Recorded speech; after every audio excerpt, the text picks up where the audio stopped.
munisipyo.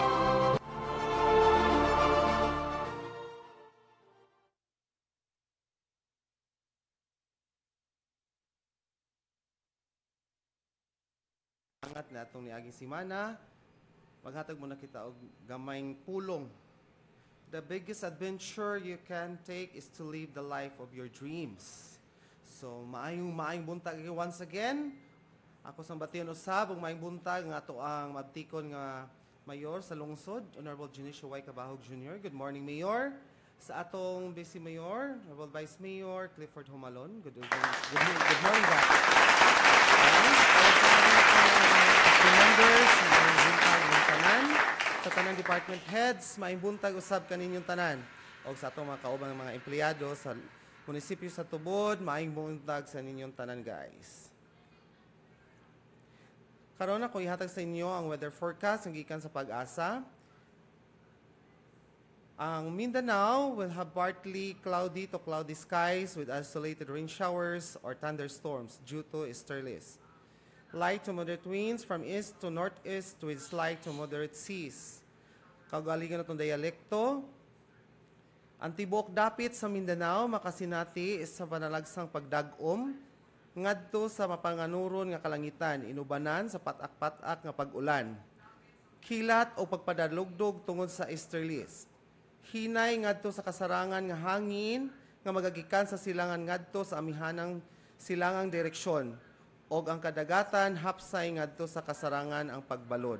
Busa mag-amping-amping kita pero kung atong basihan karon ang atong nasinati nga panahon nga sobrang init busa sa tanan tong mga katawhan magdala kitag payong o magdalag kalo para maprotektahan nato atong kagalingon sa atong gitawag nga mga heat stroke o heat exhaustion. Inom tagdaghag tubig para maprotektahan nato atong kagalingon.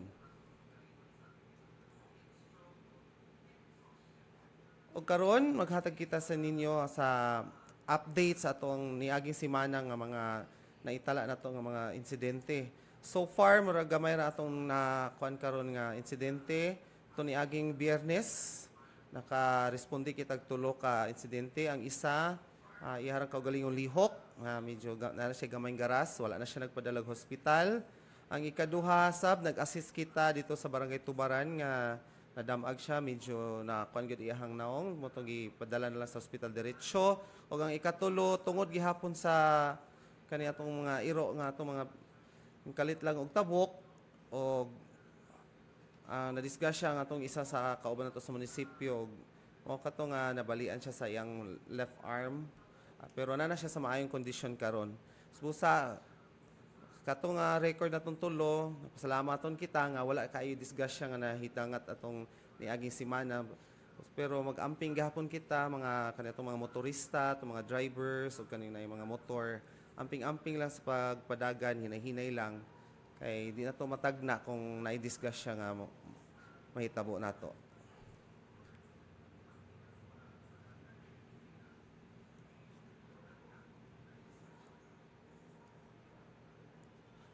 Sa pagkakaroon, maragid ato itong hatag report. So, usa, pasalamaton kita o magbilin na sa kunin yung maing buntag kaninyong tanan o amping-amping ta.